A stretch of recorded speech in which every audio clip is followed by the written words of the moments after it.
The man in the gravel was not supposed to be found until morning. That was the detail that bothered the lead detective. Not the body itself.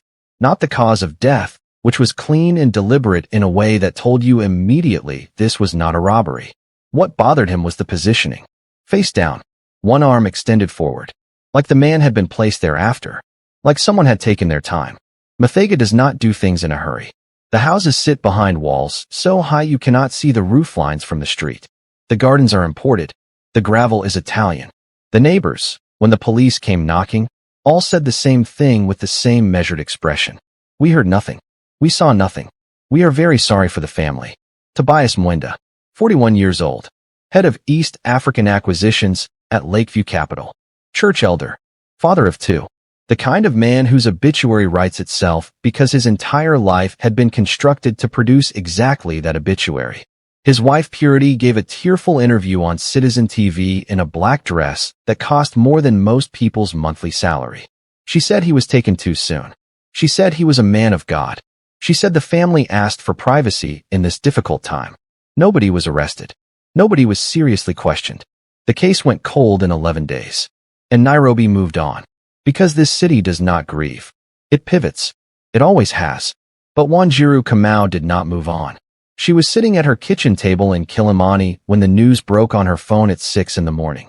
She read the article. She set the phone down. She made herself a cup of tea and she stood at the window looking out at the city waking up below, the Matatus already loud on Arguing's code heck, the sky the particular pale gray that Nairobi does in the early hours before the sun commits. She had waited 7 years for Tobias Mwenda to be held accountable. And now he was dead, and the city was calling it a robbery. And Wanjiru knew, with the cold clarity of someone who had spent 7 years studying exactly how this city protects its guilty, that Tobias Mwenda had not died for what he did to her.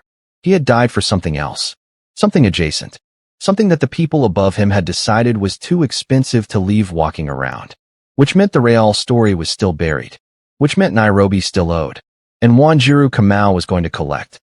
You need to understand who she was before you can understand what they took. She was 26, and she was the kind of brilliant that makes institutions nervous. Not brilliant in a way that could be managed with a good title and a corner office. Brilliant in the way that sees through structures, that reads a document and does not just understand what it says, but understands what it is trying not to say. That kind of intelligence is useful to an organization right up until the moment it becomes inconvenient. And then it becomes a problem that needs to be quietly solved. She had graduated top of her class from the University of Nairobi's School of Business. She had turned down 3 corporate offers, 2 of them generous, to join Meridian Advisory, a small firm, serious, run by a man named Cyrus Odieno who told her in her interview that he wanted people who could think rather than people who could perform thinking. She believed him. That was her first mistake, but it was an honest one. Cyrus was convincing in the specific way that only a certain kind of man is convincing. The kind who has spent decades becoming exactly who the person across from him needs him to be. He was warm without being familiar. He was direct without being blunt. He gave the impression of a man who had chosen integrity over comfort and worn that choice lightly. You believed him because he had been practicing being believed for 30 years.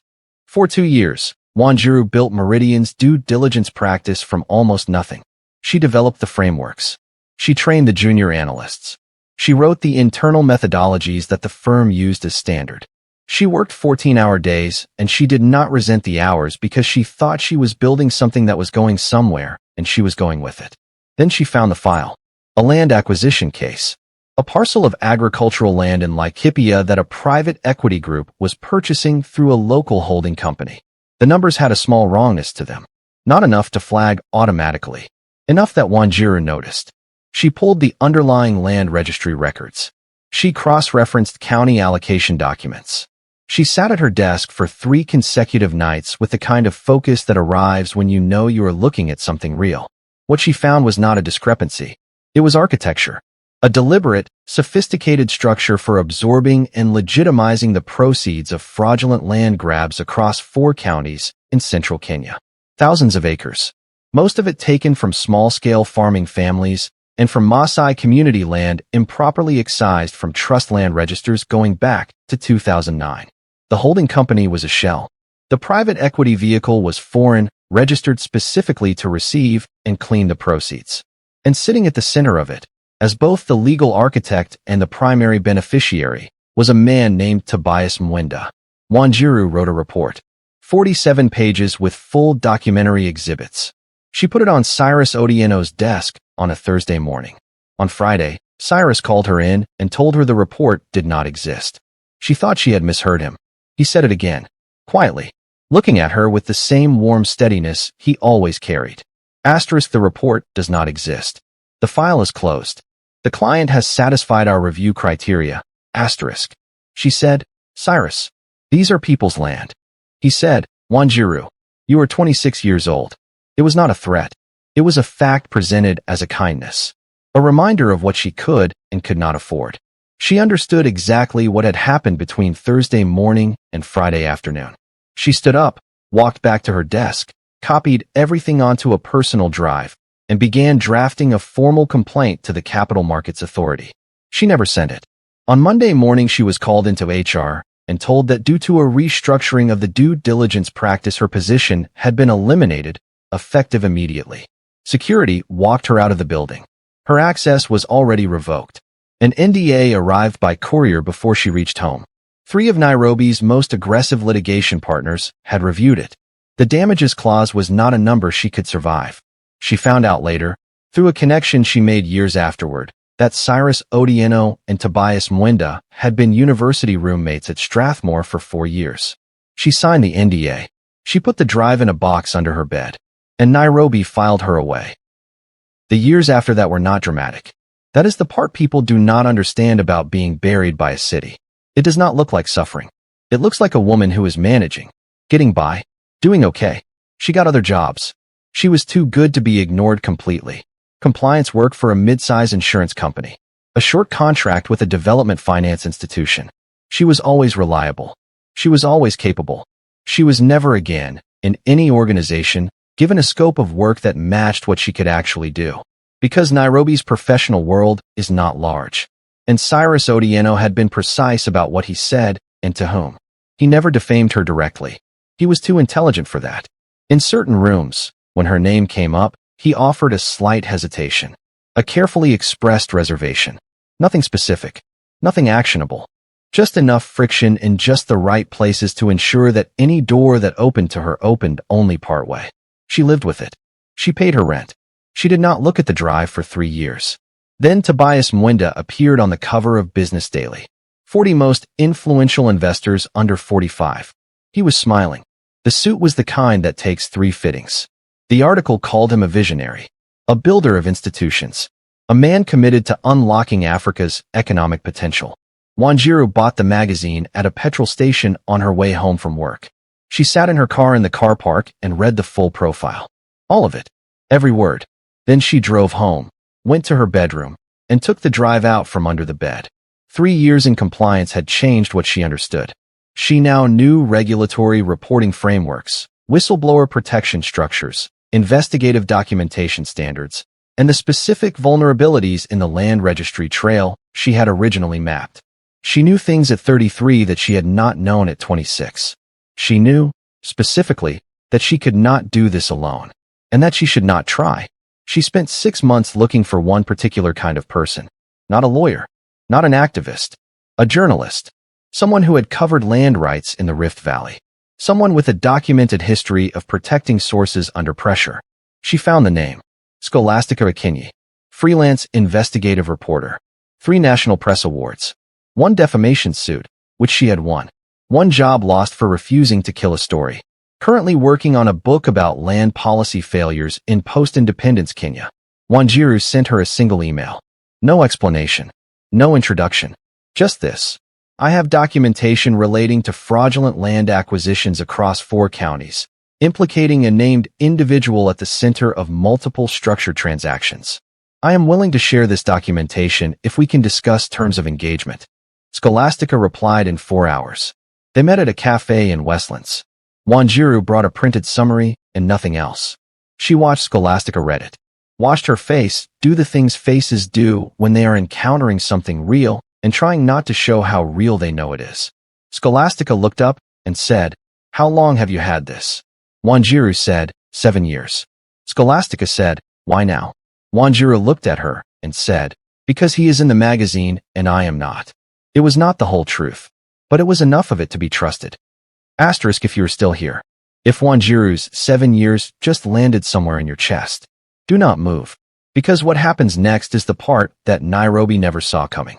The part that no amount of money or connection or carefully placed hesitation could stop.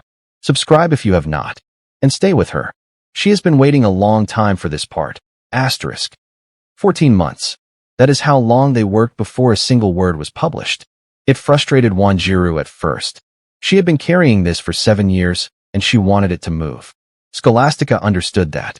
She also understood something Wanjiru was still learning. That a powerful man with powerful friends does not fall from a story built in a hurry. He falls from a structure so solid, so cross-referenced, so airtight in its documentation, that even his lawyers cannot find the edge of it. So they built it properly. They traced the land registry trail across 4 counties. They located 17 families with original title documentation that had been superseded by fraudulent excision orders. They found 3 former county lands office employees willing to speak, carefully, under anonymity. They identified the Mauritius vehicle, traced its beneficial ownership through 2 intermediate layers, and arrived at 3 names. Tobias Mwenda, primary architect and beneficiary. Cyrus Otieno, silent co-investor. Festus Kariuki, former undersecretary in the lands ministry. The man who had signed the excision orders that made all of it possible. Wanjiru sat with Cyrus's name for a full night. She had suspected it. Suspicion and confirmation are not the same thing. Reading a name in a document that proves what you suspected is a different experience than you expect it to be. She felt very little, which told her something about what the 7 years had done to her interior life. There was one remaining gap. They knew where the money had entered the structure. They needed to know where it had gone after the Mauritius vehicle. That would determine whether this was a civil fraud matter or whether the Proceeds of Crime Act applied. Scholastica had a source inside a regional financial intelligence unit. That source confirmed that a suspicious transaction report had been filed in 2017, directly connected to a series of transfers from the vehicle, and that the report had been closed without action following what the source called, quietly, intervention from above. Wanjiru asked who had intervened. The source would not say. Scholastica said, we publish what we have. The intervention becomes the next story. The piece ran on a Sunday, for 1,000 words. A full documentary appendix published online. It named Mwenda, Cyrus, and Kariuki. It named the families. It named the land. It named every layer of the structure with documentary evidence attached to each claim. By Monday morning, Mwenda's lawyers had issued a statement calling it defamatory and baseless. By Tuesday, the Capital Markets Authority had announced a preliminary inquiry. The Law Society had opened a professional conduct review of 2 lawyers named in the appendix. And Tobias Mwenda had been found face down in the Italian gravel in Muthaiga with one arm stretched forward like he had been reaching for something, even at the end. Wanjiru read the news at 6 in the morning and understood immediately. He had not died because of her story. He had died because someone further up the chain had decided he was now a liability. Someone whose name was in that 2017 transaction report. Someone with enough reach to close a financial intelligence inquiry and enough ruthlessness to close a man. The city called it a robbery. Wanjiru called it a loose and being tied. Scholastica pulled the intervention thread for 6 more weeks. She found it in the December 2016 transfer records. A substantial payment from the Mauritius vehicle, routed through a personal investment company registered in a wife's name, received by a man whose position gave him direct authority over the financial intelligence unit's reporting structure. A man whose single phone call in 2017 had been enough to make 47 acres of documented fraud disappear into a closed file. Scholastica needed one more source before she would publish the name. She found her, a retired officer from the unit, a woman who had been in the room when the call came in, who had kept her own personal record of it, quietly, in a notebook she stored at her sister's house, because she had understood even then that she was watching something she might one day need to prove. The second story ran 6 weeks after the first. It named the name. Cyrus Otieno resigned from Meridian Advisory 8 days later. Festus Kariuki was arrested on a Tuesday morning outside his home in Rwanda. The CMA's preliminary inquiry became a full criminal referral. For other investigations that had been quietly dormant reopened within a month of the second story. The threads that Tobias Mwenda's death was supposed to sever turned out to be threads that, once pulled, unraveled outward in every direction. Wanjiru did not see her own name in either story. That was deliberate. She had not done this for visibility. She had done it because 17 families in 4 counties had documentation of land that had been taken from them, and no one had been willing to look at it. She had done it because 47 pages of evidence had been buried in a Thursday morning meeting by a man who called himself a builder of institutions. She had done it because there is a cost to carrying something true through a world that does not want to receive it, and someone had to pay that cost, and she had decided 7 years ago, in the car park of that petrol station, that she was no longer willing to be the only one paying. The NDA, it turned out, had a standard clause. Confidentiality obligations voided in the event of criminal conduct by the imposing party. Wanjiru's lawyer flagged it the week after the first story ran. Cyrus Odieno's criminal exposure voided it completely. She could speak, publicly, under her own name, for the first time in 7 years. She did one interview, a long one, for a podcast covering accountability and governance in East Africa. She was precise. She gave dates. She gave figures. She described the structure of what had been done with the accuracy of someone who had been storing the details for 7 years because she always knew that one day she would need them. She did not perform her anger for the audience. She had spent too long with it to perform it. It was simply part of her now, the way old injuries become part of the body. Present, not theatrical. At the end, the host asked her, "What do you want Nairobi to understand from this?" Wanjiru was quiet for a moment. Then she said, "Nairobi is a fast city. It does not look back. I understand that. I have lived here long enough to know that the speed is sometimes the only way to survive. But there are debts this city carries. Debts to the people it buries quietly, to the families it displaces, to the women it walks out of buildings. Those debts do not disappear because the city stops looking at them. They sit. They compound. They wait." She paused. She said, "I put something in the ground in this city 7 years ago. I waited. And Nairobi paid." She said it like a verdict.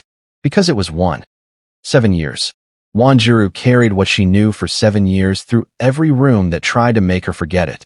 And she never let go of a single page. If this story reached something in you tonight, if you know what it costs to hold a truth the world is not ready for, share this video. Because someone in your circle needs to hear Wanjiru's name tonight. Subscribe if you have not already. And come back. Because there are more stories where this came from.